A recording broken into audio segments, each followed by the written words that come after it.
ಕುಸಿದು 7 ಮಂದಿ ಸಾವು ಪ್ರಕರಣಕ್ಕೆ ಸಂಬಂಧಪಟ್ಟಂತೆ ಕರ್ತವ್ಯ ನಿರ್ಲಕ್ಷ್ಯದ ಹಿನ್ನೆಲೆಯಲ್ಲಿ ಪಾಲಿಕೆಯ ಇಬ್ಬರನ್ನ ಅಮಾನತು ಮಾಡಲಾಗಿದೆ. ಇಇ ಮೊಹಮ್ಮದ್ ಜಾವೇದ್ ಹಾಗೂ ಎಇ ರುದ್ರಮುನಿ ಅವರನ್ನು ಅಮಾನತು ಮಾಡಿ ಆದೇಶವನ್ನು ಹೊರಡಿಸಲಾಗಿದೆ. ಕೇವಲ ಅಮಾನತಲ್ಲ, ಅಮಾನತಿನ ಜೊತೆಗೆ ತನಿಖೆಗೆ ಒಳಪಡಬೇಕು ಅಂತ ಆದೇಶ ಸ್ಪಷ್ಟಪಡಿಸ್ತಾ ಇದೆ.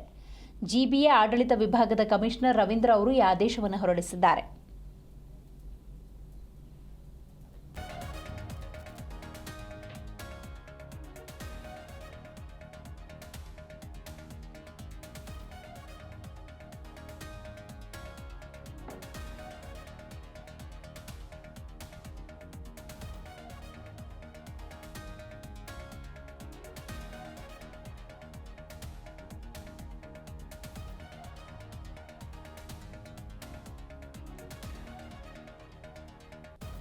ಬೆಂಗಳೂರಿನಲ್ಲಿ ಮೊನ್ನೆ ಭಾರಿ ಮಳೆಯಾಯಿತು.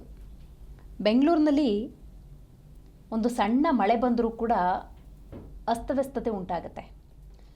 ಶಿಥಿಲಾವಸ್ಥೆಯ ತಡೆಗೋಡೆಗಳು, ಕಟ್ಟಡಗಳು ಬೇಕಾದಷ್ಟಿದ್ದಾವೆ. ಇದಕ್ಕೆಲ್ಲ ಪೂರ್ವ ತಯಾರಿಯನ್ನು ಮಾಡಿಕೊಳ್ಬೇಕು. ಈಗ ಜೂನ್, ಜುಲೈ, ಆಗಸ್ಟ್, ಸೆಪ್ಟೆಂಬರ್ ಅಂದಾಗ ಮಳೆ ವಿಪರೀತ ಬರುತ್ತೆ. ಬೆಂಗಳೂರಲ್ಲಿ ಏಪ್ರಿಲ್ನಲ್ಲೂ ಕೂಡ ಒಂದು ಮಳೆಯಾಗುತ್ತೆ. ಇಂಥ ಸಂದರ್ಭದಲ್ಲಿ ಮುಂಜಾಗ್ರತಾ ಕ್ರಮಗಳನ್ನು ತೆಗೆದುಕೊಳ್ಬೇಕಾಗಿತ್ತು. ಅದು ಯಾವುದನ್ನು ಕೂಡ ತೆಗೆದುಕೊಳ್ಳದ ಪರಿಣಾಮ ಆಗಿರುವಂಥ ಅನಾಹುತ ಇದು. 7 ಮಂದಿ ಪ್ರಾಣ ತೆತ್ತಿದ್ದಾರೆ.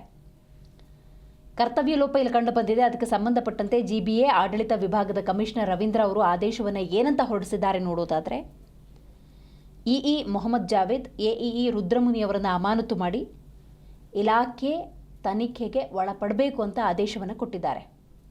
ಕರ್ತವ್ಯ ನಿರ್ಲಕ್ಷ್ಯದ ಗಂಭೀರ ಆರೋಪ ಇವರ ಮೇಲಿದೆ. ಬೆಂಗಳೂರಿನ ಪರಿಸ್ಥಿತಿಯನ್ನು ನಾವು ನೋಡೋದಾದರೆ, ಒಂದು ಸಣ್ಣ ಮಳೆಯನ್ನು ಕೂಡ ಬೆಂಗಳೂರು ಅರಗಿಸ್ಕೊಳ್ಳೋದಿಲ್ಲ. ಕಾಂಕ್ರೀಟ್ ಮಯ ಆಗಿದೆ. ಇನ್ನು ಶಿಥಿಲಾವಸ್ಥೆಯ ಕಟ್ಟಡ, ತಡೆಗೋಡೆಗಳು ಬೇಕಾದಷ್ಟಿದ್ದಾವೆ. ಈ ಮಳೆ ಬಂದ ಸಂದರ್ಭದಲ್ಲಿ ಇವೆಲ್ಲವೂ ಕೂಡ ಯಾವಾಗ ಬೇಕಾದರೂ ಬೀಳಬಹುದು. ಅಂಥದ್ದೇ ಸನ್ನಿವೇಶ ಮೊನ್ನೆ ಆಗಿದ್ದು. ಬೌರಿಂಗ್ನ ಆ ಗೋಡೆ ಕುಸಿದ ಪರಿಣಾಮ 7 ಮಂದಿ ಪ್ರಾಣ ಕಳಕೊಂಡ್ರು. ಇಂಥ ಸಂದರ್ಭದಲ್ಲಿ ಜಿಬಿಎ ಅಧಿಕಾರಿಗಳು ಈ ರೀತಿ ನಿರ್ಲಕ್ಷ್ಯವನ್ನು ವಹಿಸಿದರೆ ನಿಜಕ್ಕೂ ಕೂಡ ಅನಾಹುತವೇ ಸಂಭವಿಸಿ ಹೋಗುತ್ತೆ. ಕಡೆ ಪಕ್ಷ ಮುಂದಿನ ದಿನಗಳಲ್ಲಿ ಇನ್ನೂ ಕೂಡ ಕಾಲಾವಕಾಶ ಇದೆ.